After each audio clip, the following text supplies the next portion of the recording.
तो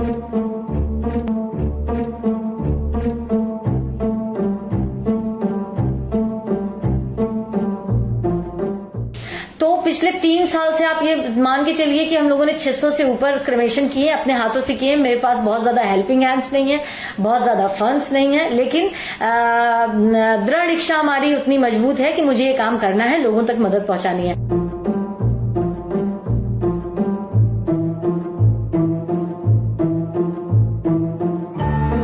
जो कार्य है वो निरंतर मुझे लग रहा है लगभग 25-27 सालों से लगातार चल रहा है। जब मैं टीनेज में थी, मैं तब से ये काम कर रही हूँ। जो डेस्टिट्यूट पीपल्स होते हैं, जो सड़कों पे पड़े होते हैं, जो बड़ी बड़ी बीमारियों से जूझ रहे होते हैं, उन लोगों को सड़कों से उठा करके हॉस्पिटलाइज कराना, उनको नहलाना, धुलाना, खिलाना, पिलाना। सेवा के बीच में उनकी डेथ हो जाती है तो हम उन्हें फिर क्रिमेट करते हैं।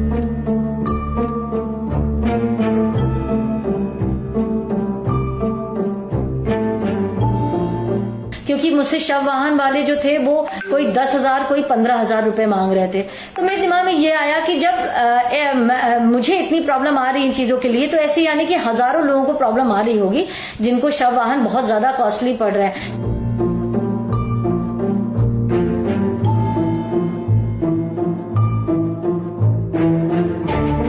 जिनके घरों में डेथ हो जाती है वो ऑलरेडी एक अपने बड़े से ग्रीफ में होते हैं, डूबे हुए होते हैं, तकलीफ में होते हैं, और जब उनको पैसे की मार पड़ती है तो वो दुगनी मार होती है। फिर या तो इंसान सुसाइड का सोचता है या फिर समाज के प्रति बहुत निगेटिव नजरिया रखने लगता है। तो इन चीजों को बचाने के लिए मुझे लगा एक छोटी सी पहल ये बहुत जरूरी है। वैन मैंने चलवाई और वो बहुत सक्सेसफुली रन की। फर्स्ट डे मेरे पास हजारों डिमांड थी। एक वैन, एक लड़की और एक ड्राइवर, हजारों को नहीं फुलफिल कर पा रहे थे। तो फिर मैंने नेक्स्ट डे से दूसरी वैन रखी। लाइए, इस समय 3 वैन, 3 ड्राइवर, 3 अटेंडेंट है।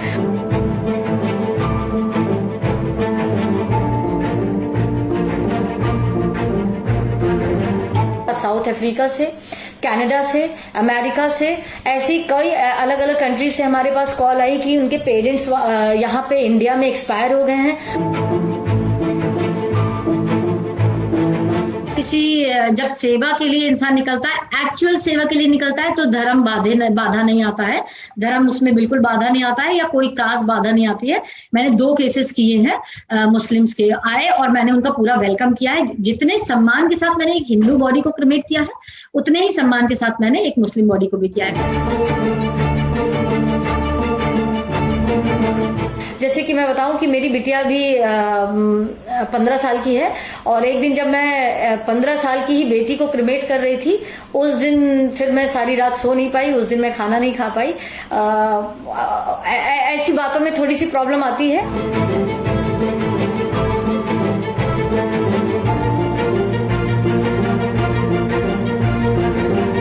लेकिन जब आप इस तरह नेगेटिव बातों को पॉजिटिव लेकर के आगे बढ़ते हैं तो आप सिर्फ आगे बढ़ते हैं। अपना लक्ष्य आप अपना साथ दे लेते हैं और आप बढ़ते ही जाते हैं, क्योंकि मुझे पता है कि मैं क्या कर रही हूँ और समाज को कितनी जरूरत है इस सेवा की।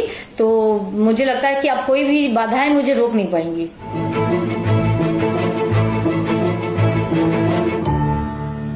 बिटिया की तरफ से तो खैर कभी कोई प्रॉब्लम नहीं हुई। हस्बैंड भी स्टार्टिंग में थोड़ा सा नाराज थे, लेकिन जायज भी था। इकलौती बीवी हूं मैं उनकी।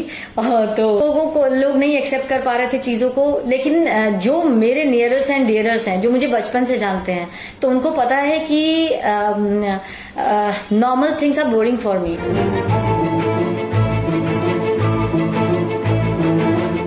कोई बहुत बड़े लेवल पे करता है तो कोई बहुत छोटे लेवल पे करता है, लेकिन मदद होती है। मुझे लगता है अगर हर व्यक्ति मदद की ठान ले तो ये जो बड़ी बड़ी प्रॉब्लम्स हैं वो छोटी हो जाएंगी, और उनको हम सब लोग पैंडेमिक से एक बहुत जल्दी बाहर आ सकते हैं।